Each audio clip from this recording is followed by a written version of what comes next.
برادران ملت اسلامی، السلام علیکم ورحمۃ اللہ وبرکاتہ۔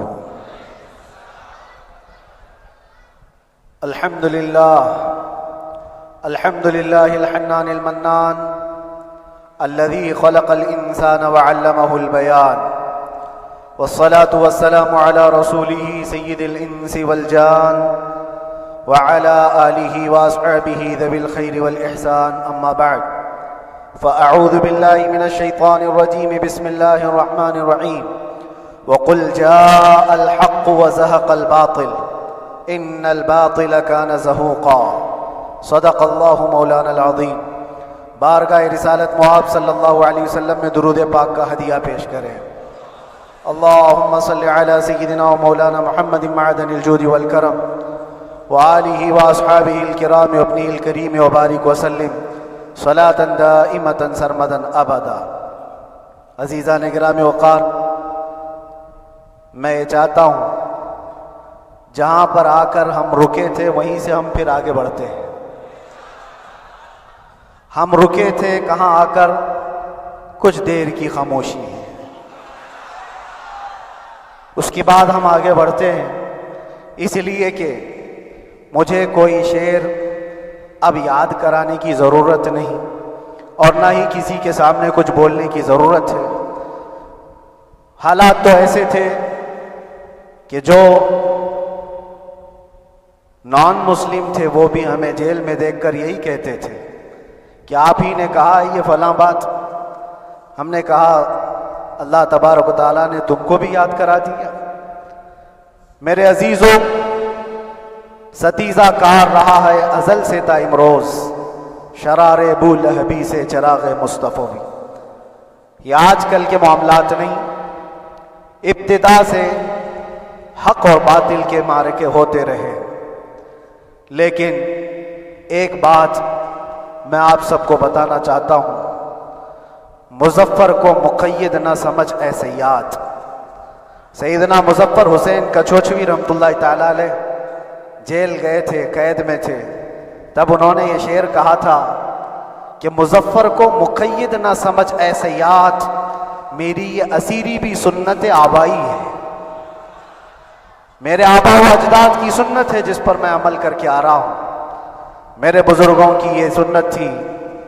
بہرحال جن کو جس راستے سے مجھے گزارنا تھا، لوگوں کے دلوں میں یہ ٹھنڈک تھی شاید کہ زبان بند کر کے چند دنوں کے لیے قید کر دیا جائے، مگر میرا عقیدہ یہ تھا کہ اللہ تبارک و تعالی جب تک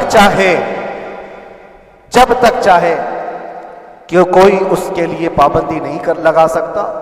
وَإِن يَمْسَسْكَ اللَّهُ بِضُرٍّ فَلَا كَاشِفَ لَهُ إِلَّا هُوَ، رب تعالیٰ فرماتا ہے اگر اللہ تعالیٰ تمہیں کوئی مصیبت دے تو اس کے علاوہ کوئی ٹال نہیں سکتا۔ وَإِن يَمْسَسْكَ اللَّهُ بِخَيْرٍ فَلَا رَادَّ لِفَضْلِهِ، اور اللہ کسی کو بھلائی دے دے تو پھر اس کو روک بھی کوئی نہیں سکتا۔ مولا تبارک و تعالیٰ اگر کسی کو کوئی مقام عطا کر دے تو ہزاروں کیڑوں کے پھڑپڑانے سے وہ مقام ختم بھی نہیں ہو سکتا۔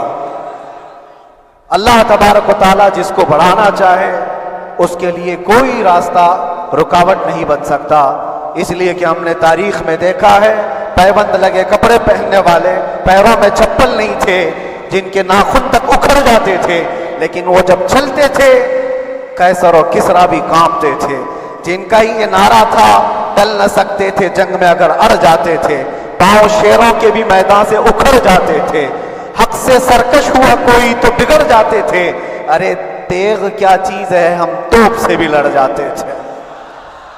یہ وہ صحابہ کرام اور اسلاف کرام، ان کا یہ معمول تھا، بظاہر ان کے پاس کوئی اسباب نہیں تھے لیکن اللہ کی مدد تھی، وہ پانی کی طرح بہتے ہوئے چلے گئے، نہ چٹانوں نے ان کا راستہ روکا، نہ دریاؤں نے ان کا راستہ روکا، وہ جس طرف سے جاتے تھے اللہ تعالیٰ ان کے لیے راستے بناتا تھا۔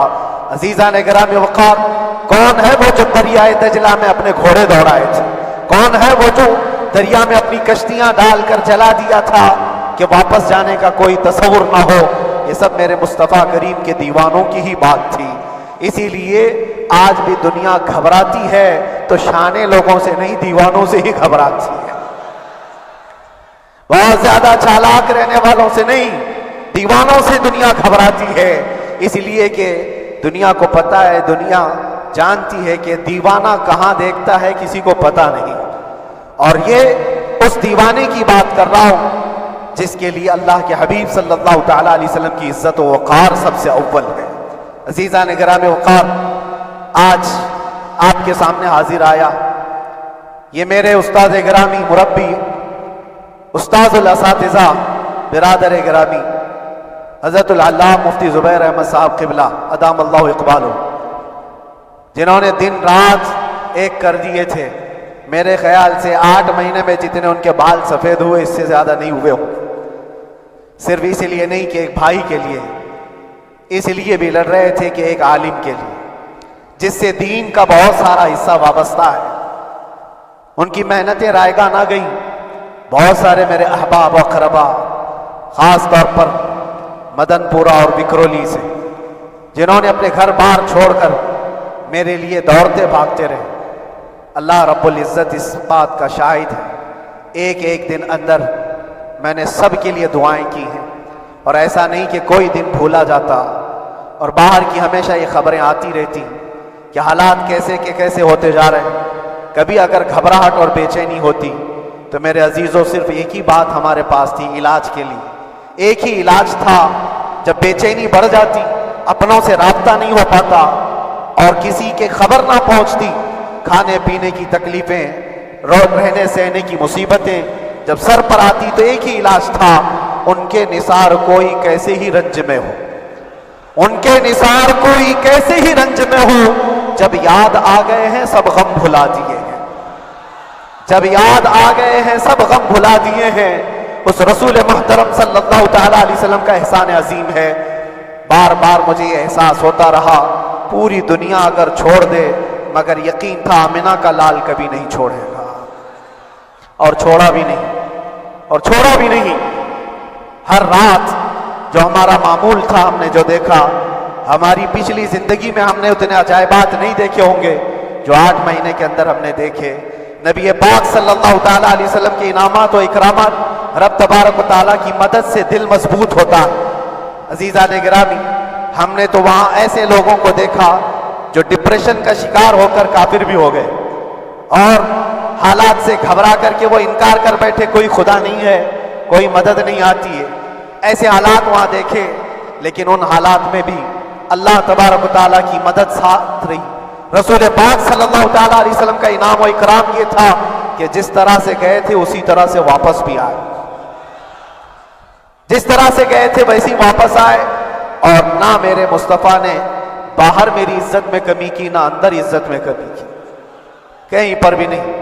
الحمدللہ، جس شان کے ساتھ رسول پاک صلی اللہ تعالیٰ علیہ وسلم اپنے چاہنے والوں کو رکھتے ہیں، وہ میں نے دنیا میں دیکھا، اور پھر یہ عرض کیا آقا، آج آپ کی عزت پر بات کرنے والے کو چاہے وہ 1000 کال کوٹری کے اندر ہو، آپ عزت کے ساتھ بٹھاتے ہیں تو پھر قیامت کے دن اس کی عزت کا کیا حال ہوگا؟ عرش حق ہے مسند رفعت رسول اللہ کی، دیکھنی ہے حشر میں عزت رسول اللہ کی۔ میرے عزیزوں، ایک بات کو طے کر کے چلو، انہیں جانا، انہیں مانا، نہ رکھا غیر سے کام، للہ الحمد میں دنیا سے مسلمان گیا۔ اس ایک بات میں جو عزت ہے، دنیا کے کسی مقام و منصب اور مرتبے میں عزت نہیں۔ اور حالات دنیا انشاءاللہ میں سناتا رہوں گا۔ اللہ تبارک و تعالیٰ جب تک یہ زبان رکھا ہے، حق بولتے رہیں گے اور سناتے رہیں گے، اور بھی حالات آپ کو انشاءاللہ العزیز آگے سناتے رہیں گے۔ لیکن آج خصوصیت کے ساتھ میں جمعہ کے لیے اسی لیے حاضر آیا کہ یہاں کے لوگ پل پل یاد کرتے رہے۔ حضرت مجھے ہر بار خبر دیتے کہ جب نماز سے فارغ ہو کر کے میں نکلوں تو مجھے لوگ پکڑ لیتے، کیا ہوا، اب کیا خبر ہے؟ تو جس قدر آپ کی بے چینی تھی، بے قراری تھی، میرے عزیزوں، مجھے بھی ملنے کی بے چینی اور بے قراری تھی، لیکن یہ ایک سٹیج تھا جس سے گزارا گیا ہے، ایک مقام تھا جس سے گزارا گیا۔ میں تو ایک نکما آدمی، میں تو ایک کم پڑا ہوا، لیکن آپ کو بزرگان دین کی اگر تاریخ پتہ ہو، امام اعظم ابو حنیفہ رضی اللہ تعالیٰ، جن کو ناحق جیل میں رکھا گیا تھا، امام موسیٰ کاظم رضی اللہ تعالیٰ 7 سال تک قید میں رہے۔ یہ کون امام موسیٰ کاظم؟ جن کے دربار میں جانے کے لیے غوث اعظم عبد القادر جیلانی رضی اللہ تعالیٰ 4 کلومیٹر دور اپنی چپل اتار دیا کرتے تھے۔ امام موسیٰ کاظم کا وہ دربار جن کو باب الحوائج کہا جاتا ہے، اس امام کو 7 سال تک بغیر کسی قصور کے قید میں رکھا گیا، اور حد تو یہ ہے کہ اسی قید خانے میں زہر دے کر کے آپ کو مارا گیا ہے۔ آپ کا جنازہ جیل سے نکلا تھا۔ امام احمد بن حنبل جن کو 5 لاکھ حدیثیں یاد ہیں نبی پاک صلی اللہ تعالیٰ علیہ وسلم کی، بغداد کے سرے بازار آپ کو ننگی پیٹھ پر کوڑے مارے گئے۔ آپ کو اندازہ ہے بزرگان دین کی ایک لمبی فہرست ہے۔ جب میں وہاں گیا تھا تو ایک بزرگ کی بڑی یاد آئی، وہ تھے حضرت مجدد الفیسانی رضی اللہ تعالیٰ۔ اکبر جیسے ڈکٹیٹر کے سامنے، اس زمانے کے سب سے بڑے ڈکٹیٹر بادشاہ کے سامنے آپ نے حق بات کا اعلان کیا تھا۔ مجدد الفیسانی رحمۃ اللہ تعالیٰ علیہ نے فرمایا تھا کہ اسلام نام سے جو دین ہوگا وہ محمد عربی کا لایا ہوا ہی دین ہوگا، کسی اور بادشاہ کا بنایا ہوا نہیں ہوگا۔ اس بات پر آپ کو قید میں ڈالا گیا تھا، 8 سال تک قید میں رکھا گیا۔ 8 سال میں بادشاہ مر بھی گیا، بیٹا بادشاہ بنا، لیکن کسی نے آ کر جہانگیر کے سامنے یہ بات رکھی کہ آپ کے باپ نے جس مولانا کو قید میں ڈالا تھا گوالیار کی جیل میں، 8 سال میں جیل کا نقشہ بدلا ہوا ہے۔ تو بادشاہ نے پوچھا ہوا کیا ہے؟ کہا کہ اس مولانا نے 8 سال میں تقریباً 700 قیدیوں کو عالم بنا دیا ہے۔ درس حدیث، درس تفسیر، قرآن کا علم، نمازیں جماعتوں سے وہاں اس طرح ادا ہوتی ہے جیسے لگتا ہے گنبد خضرا کی چھاؤں میں ہے۔ رب تبارک و تعالیٰ کا یہ احسان عظیم تھا۔ ان 8 مہینوں میں بحمدہ تعالیٰ میں نے اپنی لائف میں کبھی اتنی امامت نہیں کی تھی جتنی وہاں امامت کی، اس لیے کہ پابندی نہیں ہو پاتی۔ جب جب امام رہا مسجد میں چھٹیاں ہوا کرتی تھی، ادھر ادھر آنا جانا، لیکن وہاں پر کبھی کسی نماز میں چھٹی نہیں ہوئی۔ اور امامت اللہ تبارک و تعالیٰ کو جہاں لینا ہے وہاں لیتا رہے۔ اور مجھے اس بات کا تھوڑا قلق تھا، 24 سال سے میں تراویح سنا رہا تھا، 24 سال، 24 تراویح ہو چکی تھی، رمضان المبارک کا 24 گزر چکے تھے، 25واں سال تھا۔ ظالموں نے مجھے رمضان سے پہلے اندر کر دیا۔ بار بار یہ خواہش ہوتی تھی کہ میری تراویح چھوٹنے نہ پائے۔ 25ویں تراویح ہے، 25ویں محراب ہے، لیکن رب تبارک و تعالیٰ کا احسان، اندر موجود سارے مسلمانوں نے یہ مطالبہ کیا کہ ہم یہاں جماعت سے تراویح قائم کریں گے۔ اور اب تک لوگ الم تری کیف والی تراویح کبھی کبھار پڑھ لیا کرتے ہیں، لیکن سارے لوگوں نے مل کر کے یہ اتفاقاً کہا کہ ہم پورا قرآن آپ سے سننا چاہتے ہیں۔ کیسے کیسے قیدی تھے، کیسے کیسے کرائم والے تھے۔ میں نے کہا آج میں ایک دن پڑھاتا ہوں، ایک پارہ پڑھوں گا، آپ کو اگر لگے تو بتا دینا، بھاری پڑ جائے، کیونکہ لوگ سارے کرمنل ہیں اور کئی طرح کے جرائم کیے ہوئے لوگ، نماز دین سے کہاں زیادہ رشتہ۔ کہا ہو سکتا ہے یہ گھبرا کر بھاگ جائیں، ایک دن پڑھاؤں گا، اگر آپ کو لگے تو بول دینا، نہیں تو کل سے الم تری۔ پہلے دن تراویح پڑھا ہے، دوسرے دن سارے لوگوں نے کہا آپ نے ایک پارہ پڑھایا ہے، سحری تک بھی پڑھائیں گے تو انشاءاللہ کھڑے رہیں گے۔ یہ جو استقامت، یہ ساری چیزیں دلوں کا جمع ہونا اور ہماری طرف دلوں کو پھیر دینا بغیر اللہ کی مدد کے نہیں ہوتا، رسول پاک صلی اللہ تعالیٰ علیہ وسلم کے کرم و احسان کے بغیر نہیں ہوتا۔ وہ تراویح بھی پڑھتے رہے، تفسیر قرآن بھی سنتے رہے اور قرآن کی تعلیم بھی لیتے رہے۔ پھر مجھے اندازہ یہ ہوا کہ رب تبارک و تعالیٰ کی منشا یہ تھی کہ ہماری تراویح کی محراب کی سلور جبلی جیل کے اندر ہو جائے۔ مجھے اس بات کا کوئی قلق نہیں رہا کہ میری کوئی چیز چھوٹ گئی ہے۔ ہاں، عید، بقرعید، محرم، یہ تمام چیزیں لوگوں کی یاد تو رہتی، رشتہ دار، احباب، اقربا کی یاد، لیکن اللہ کی مرضی، میرا رب تبارک و تعالیٰ جو پسند کرے اس میں ہم راضی۔ اگر مولا یہ چاہتا ہے کہ میں تنہا پڑھوں تو اس کی رضا میں ہم راضی، اگر وہ چاہتا ہے کہ مجمع ہزاروں میں ہم نماز ادا کریں تو اس کی مرضی پر ہم قائم ہیں۔ عزیزان گرامی وقار، صبر اور سکون کے ساتھ جو حالات گزرے اس میں سب سے بڑا کردار آپ سب کی دعاؤں کا ہے، سب کی دعاؤں کا۔ مشائخ، سارے پیران اعظام، تمام سلاسل کے اور ہر مسجد کے امام اپنے محراب اور منبر سے جو دعا کرتے رہے، یہ سارا ذخیرہ میرے لیے اتنا بڑا ہے جس کو میں بیان نہیں کر سکتا۔ ہر ایک کی جانب سے دعائیں، عورتوں بچوں کی طرف سے منتیں، روزے، نہ جانے کیا کیا کر لیا۔ پھر مجھے اندازہ ہوا کہ صرف اپنے آرام، اپنی راحت کے لیے پھڑپھڑانے سے کچھ نہیں ہوگا۔ رب تبارک و تعالیٰ یہ چاہتا ہے کہ پوری امت مل کر کے اس فقیر کے لیے دعا کرے، اور اللہ تعالیٰ کو جب تک منظور تھا تمہاری دعائیں ہوتی رہی۔ بعض لوگوں کو یہ خیال بھی آیا، کچھ میرے احبا اقربا رشتہ داروں نے بھی کہا اتنی ساری دعائیں ہوئی، اتنی ساری دعائیں ہوئی، قبول کیوں نہیں ہوتی؟ ایک بات یاد رکھو، پوری دنیا مل کر کھڑے ہو کر دعا کرے، اللہ کی قدرت پر کوئی کام کرنا واجب نہیں ہے، اللہ پر کوئی چیز واجب نہیں ہے۔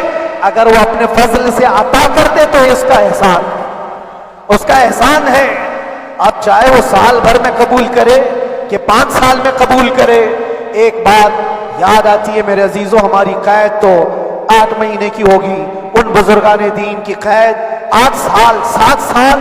امام محمد بن حسن عسکری 20 سال تک قید میں رہے، 20 سال تک اندر سلاخوں کے پیچھے بند رکھا گیا۔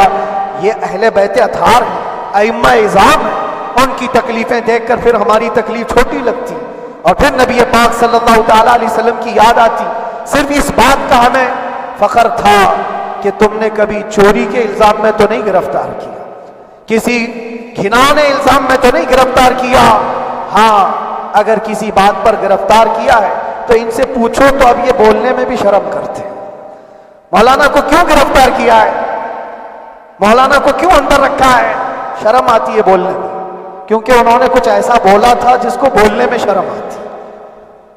کیا بولا تھا میرے عزیزوں، یہ ایک الگ کہانی ہے، ابھی میں اس پر کچھ گفتگو نہیں کرتا، اس لیے کہ ہر ایک کو یاد ہو چکی ہے، ہر ایک کو یاد ہے، میں اس کہانی کی طرف نہیں جاتا، لیکن اتنا مجھے آج اس ملک میں رہتے ہوئے احساس ہے کہ ابھی بھی انصاف ختم نہیں ہوا ہے۔ انصاف پوری طرح ختم ہو جائے تو اللہ کا عذاب آ جائے گا، اللہ کا عذاب آ جائے گا۔ چند لوگ نا انصافی کر سکتے ہیں، لیکن پوری کی پورے روئے زمین پر رہنے والے انسان نا انصافی کرے، ایسا نہیں ہوتا۔ ہمارے حق میں سپریم کی طرف سے جو انصاف آیا ہے، ہمارے دل میں اس قدر جگہ ہے آج، اور اس قدر احساس ہے کہ ہمیں یہ اندازہ آج بھی ہوتا ہے کہ چاہے کچھ بھی ہو جائے لیکن انصاف پوری طرح سے مر نہیں سکتا، انصاف پوری طرح سے مر نہیں سکتا۔ یہ ہمارا ملک عزیز ہندوستان کسی خاص آدمی کے ٹھیکیداری میں نہیں ہے، سبھی کا خون شامل ہے یہاں کی مٹی میں، کسی کے باپ کا ہندوستان تھوڑی ہے، ہمارا بھی ہے، آپ کا بھی ہے، سب کا بھی ہے۔ اور میرے عزیزوں پتہ نہیں، یہ بھی شاید راحت اندوری صاحب کا شعر ہے، اور اس سے پہلے بھی کچھ بولا تھا، وہ بھی ان کا ہی تھا، تو ڈینجر ہی ہوا کرتا ہے۔ اللہ تبارک و تعالیٰ آپ سب پر فضل فرمائے، کرم فرمائے۔ جو چیز خاص طور پر بولنی ہے وہ یہ ہے، ان حالات سے آج جو گھبرائے ہوئے ہیں یہ وہ لوگ ہیں جو عیش پرست ہیں۔ میں کسی کو خاص ٹارگٹ کر کے نہیں کہنا چاہتا، لیکن بہت سارے وہ لوگ جو اثر و رسوخ رکھتے ہیں لیکن وہ آگے آنا نہیں چاہتے، دین اسلام پر حملے ہوں، حضور پاک کی عزت پر حملہ ہو، کسی کو بولنا نہیں، کیونکہ پتہ ہے دیکھو اس مولانا کو کس طرح کیے، اسی طرح دوسروں کو بھی کر دیا جائے۔ جو کمفرٹ زون میں بیٹھنے کے عادی ہو گئے وہ اپنا ایریا چھوڑ کر ہٹنا نہیں چاہتے۔ اگر میں کچھ کہوں گا حضور پاک صلی اللہ تعالیٰ علیہ وسلم کی ناموس کے لیے تو میرا عیش خطرے میں آ جائے گا، اکثر کی یہی سوچ ہے۔ میرا تو اپنا دھندا ہے، میرا بزنس ہے، میرے بیوی بچے ہیں، ہو سکتا ہے مولانا کو کسی چیز کی فکر نہیں ہوگی۔ آپ کو میں بتاؤں، آپ کو اندازہ نہیں ہمارے دل میں ہمارے بچوں کی کتنی محبت ہے۔ میرے بھی چھوٹے سے بچے ہیں، جب وہ جیل کی سلاخوں کے سامنے آ کر آنسو بہاتے تھے تو دل پر چھریاں چلتی تھی. وہ بچے جو ہمیشہ ہمارے سینے پر سوتے رہے آج میں ان کو چھو بھی نہیں سکتا. جب وہ سلاخوں کے پیچھے کھڑے ہو کر دور سے رو کر کے چلے جاتے 15 منٹ تو کیا ہمارے دل میں بچوں کی محبت نہیں؟ کیا ہمارے گھر بار نہیں، ہماری بہنیں، ہمارے بھائی، ہماری ماں نہیں؟ کتنے تو دن ایسے ہوئے کہ میری ماں کو دورے پڑتے رہے یاد کے لیے. تو کیا وہ ہمارے اوپر کیفیت نہیں آتی کہ ہم خامخواہ یہ مصیبت کیوں مول رہے ہیں؟ میری بیٹی تو جھگڑا کرتی اس بات کو کہ کیوں آپ اکیلے ہو، بہت سارے لوگ ہیں سب کا خیال کرتے ہوئے. لیکن میرے عزیزو یہ ان کی اپنی محبت ہے، سارا ایک پریوار اور اس سے زیادہ میرے شاگردوں کی ایک دنیا ہے. کتنے ایسے ہیں میں جانتا ہوں کہ 8 مہینے تک نرم غذا نہیں کھائی میرے ان بچوں نے. میں جانتا ہوں ان کا صرف یہ خیال تھا کہ اندر پتہ نہیں جیل میں آپ کیا کھا رہے ہوں گے، ہم یہاں نرم غذا نہیں کھائیں گے، گوشت مچھلی نہیں کھائی. حالانکہ یہ کوئی چیز تمہارے اوپر واجب نہیں تھی. یہ حالات میں اس لیے بتا رہا ہوں میرے عزیز، کسی کے وہم و گمان میں اگر یہ ہے تو نکال دے کہ میرے آس پاس کچھ نہیں ہے، میں کسی کو چاہتا نہیں یا میرے ساتھ محبتیں نہیں ہیں. کثرت سے محبت کرنے والے لوگ ہیں میرے پاس. میرے ان بھائیوں کی اور میرے بہنوں کی، میرے گھر والوں کی محبت تو ایسی ہے کہ ان کے گھروں کے بچوں کے معاملات بھی بغیر مجھ سے پوچھے نہیں ہوتے. اگر 8 مہینے اندر رہا تو کسی کا رشتہ نہیں تو بات چیت بھی نہیں ہے. رشتہ نہیں ہوگا جب تک یہ نہ آئے. سارے کام ڈیپینڈ رہتے تھے. مجھے بھی ان تمام چیزوں کا احساس ہے، لیکن یہ سب چیزیں ایک طرف، میرے مصطفیٰ کی عزت اپنی طرف.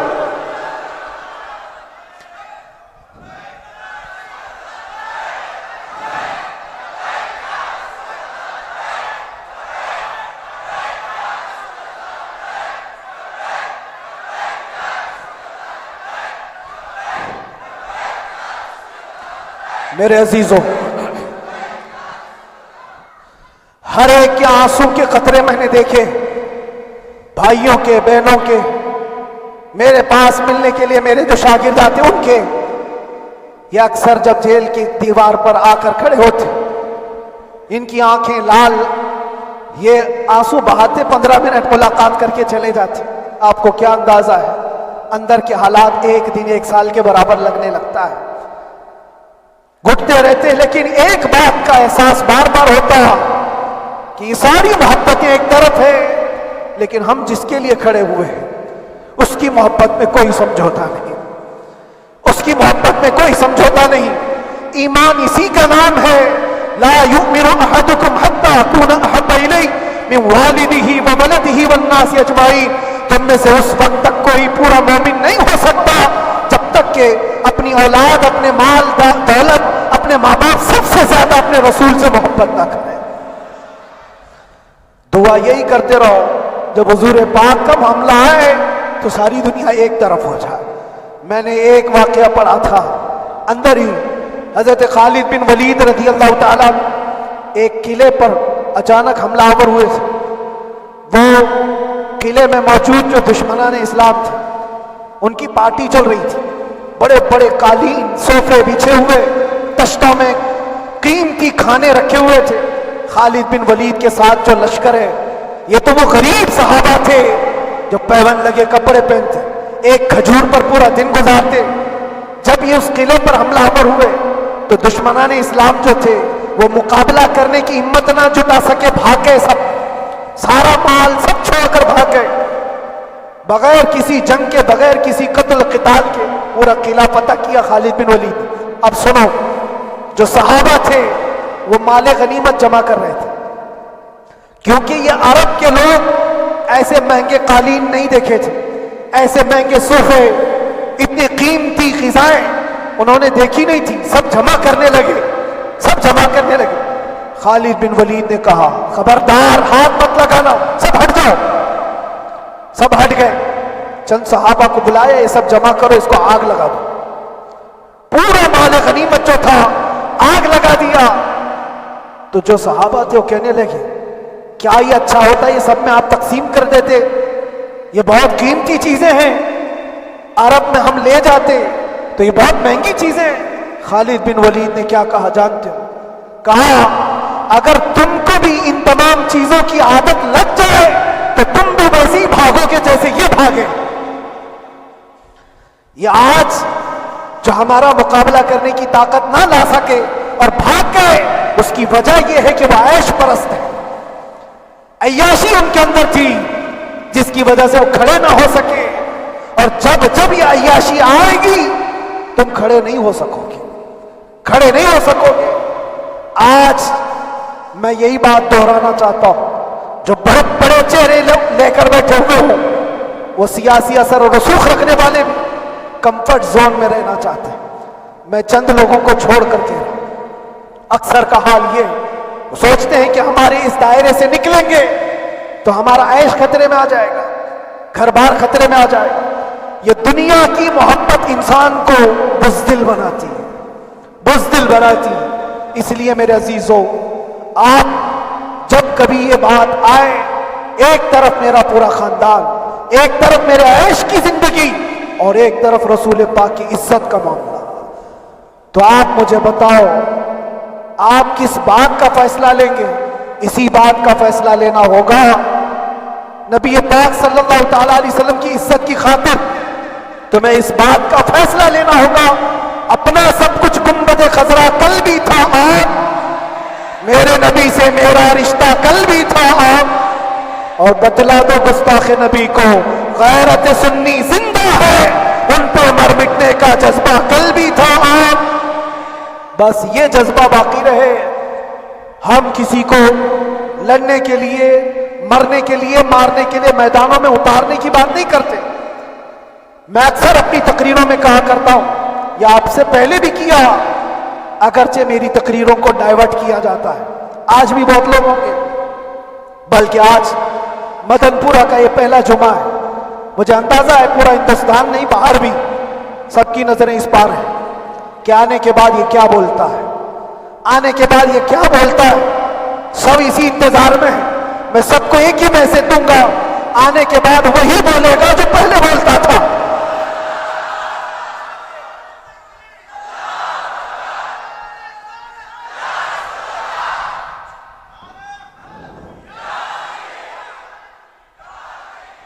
اگر کچھ غلط ہوتا تو ہمارے اس ملک عزیز ہندوستان کی سب سے اعلیٰ عدالت یہ نہیں کہتی کہ ان کے اسپیچ میں کوئی ہیٹ مسئلہ نہیں ہے، وہ ہمیں اندازہ ہے میرے عزیزوں۔ ہاں جہاں غلطی ہوگی ہم بھرے اعلان کے ساتھ کہیں گے کہ ہم سے یہ غلطی ہو گئی، ہم سے یہ خطا ہو گئی، زبان پھسل گئی، لیکن جو چیز نہیں ہے تو اگر تم زبردستی اس کو کہو گے تو یہ ہم نہیں مانتے۔ ہاں بس اتنی دعا میرے حق میں کریں کہ جتنی بھی زندگی باقی ہے، جتنی زندگی باقی ہے، اللہ تبارک و تعالی حضور پاک کی محبت اور ان کی عظمت کی حفاظت کے لیے جیتے مرنے کی توفیق عطا فرمائے۔ ہمارا کام صرف اتنا رہ گیا، جو میسج دینا تھا وہ ہم نے دے دیا۔ اب جو حالات آ رہے ہیں میرے عزیزوں، آپ سب کے لیے بھی میں یہ گزارش کروں گا، دین کی طرف آ جاؤ، سچائی کی طرف آ جاؤ، ورنہ گاجر مولی کی طرح کٹ جاؤ کہ ختم ہو جاؤ۔ دین کی طرف آؤ، سچائی کی طرف آؤ، اور اسلام نے کہیں پر بھی تمہیں کسی طرح کے آتنک اور دہشت کی تعلیم نہیں دی، کہیں پر کسی ٹیررسٹ کی کوئی بھی تعلقات کی۔ کہیں مجھے کوئی بات بتا دو، اگر کوئی مسلمان اس طرح کی حرکتیں کر جاتا ہے جس کو یہ لوگ بدنام کرتے ہیں، تو ہم سمجھتے ہیں اس کا اسلام سے تعلق نہیں ہوگا۔ اسلام سے تعلق ہوتا تو اس کے اندر صدیق اکبر اور فاروق اعظم کی ادائیں ہوتی۔ آج آپ کو وہ معاشرہ زندہ کرنے کی ضرورت ہے۔ میں نوجوانوں سے کہوں گا، بہت دن گزار لیے ٹک ٹاک پر مجرے، اور تمہارے اس انٹرنیٹ کی دنیا پر جس طرح تم نے آوارگی کر لی ہے، اب وقت کم بچا ہے۔ آ جاؤ میرے نبی پاک کی گنبد کی چھاؤں، عزت وہیں پر ہے، انہی کے قدموں میں عزت ہے۔ اور یہاں پر بھی ہے اور آخرت میں بھی ہے، آخرت میں بھی ہے۔ بس اس عزت کے لیے آپ سب سے میں گزارش یہ کروں گا، سچائی کی طرف واپس آ جاؤ، سچائی کی طرف واپس آ جاؤ۔ جو تمہاری نمازیں باقی ہیں اس کو پوری کر لو، اس سے پہلے کہ دنیا تم پر نماز پڑھ دے، اس سے پہلے کہ تمہارے جنازے کی نماز پڑھی جائے، اپنی نمازیں کمپلیٹ کر لو۔ اور علماء ذوی الاحترام کا ادب و احترام اپنے اندر رکھو۔ صرف اس بات کے لیے آپ کو میں احساس دلانا چاہتا ہوں کہ مجھے جس راستے سے گزارا گیا، جتنے دن قید و بند کی صحبتیں گزاری گئی، یہ صرف یہ میسج دینا تھا کہ پھر اس مولانا کا یہ ہو سکتا ہے تو چھوٹے چھوٹوں کی کیا کر دیں گے۔ ایسا اگرچہ آ جائے موقع تب بھی گھبرانے کی ضرورت تھی۔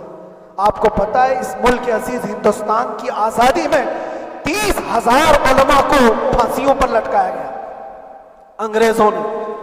انگریزوں نے 30,000 علماء کو کشمیر سے لے کر دلی تک ہر درخت پر ایک عالم کی لاش لٹکتی تھی۔ انہوں نے قربانیاں دی ہیں، قربانیاں بزرگان دین کے علماء ذوی الاحترام کی ہوئی ہیں۔ یہ اور بات ہے کہ اس جنریشن نے آج ہم کو دیکھا تو ان کو بہت بڑا لگتا ہے، یہ کوئی بہت بڑی بات نہیں تھی، بہت بڑی بات نہیں تھی۔ اس پروسیس سے بہت سارے علماء کو گزارا گیا ہے۔ سرکار مجاہد ملت رحمت اللہ تعالی علیہ ایمرجنسی کے زمانے میں 18 مہینے تک قید میں گزارے، 18 مہینے تک ایمرجنسی، وہ بھی ڈکٹیٹر کا زمانہ تھا۔ اس زمانے میں بھی آپ اندر رہے، لیکن باہر آنے کے بعد نہ آپ کے مشن میں کوئی کمی آئی، نہ آپ کی زبان میں کوئی لکنت آئی۔ اللہ والے جو ہیں وہ اللہ کی رضا کی طرف اور رسول پاک کی رضا کی طرف ہوتے ہیں۔ ہم سب بھی اس مشن کو آج یہاں سے زندہ کرتے ہیں، جہاں سے ہم چھوڑے تھے وہیں سے آگے بڑھتے، جہاں سے ہم چھوڑے تھے وہیں سے ہم آگے بڑھتے ہیں۔ کسی کو اگر کچھ برا لگتا ہے تو وہ اس کے سمجھ کا قصور ہے، اس کے فہم کا قصور ہے۔ ہم نے کسی کو ٹارگٹ کر کے کبھی کہا نہیں، بلکہ یہ تو کامن بات ہے، ایک تو کامن کہی جانے والی بات ہے۔ فخر سے اگر کوئی آدمی اپنے گھر میں کہے کیا بات ہے مولانا آج صبح سے تمہارے گھر میں کچھ ہلچل نہیں ہے، کچھ ہلچل نہیں ہے، ہو سکتا ہے تمہارے گھر میں کوئی نہ ہو، تم اکیلے بیٹھے ہو، بیوی کہیں گئی ہے، ماں کہیں گئی ہے، گھر میں کوئی بنانے والا نہیں ہو، گھر میں خاموشی ہے، تو تم اگر اس کو جواب دے دو کہ کچھ دیر کی خاموشی ہے، شام میں آ جائے گی، کچھ دیر کی خاموشی ہے، شام میں آ جائے گی، تو کیا گناہ کیا، کیا گناہ کیا؟ اس کے حالات پر وہ بول رہا ہے، اس کے گھر میں خاموشی ہے اسی لیے بول رہا ہے۔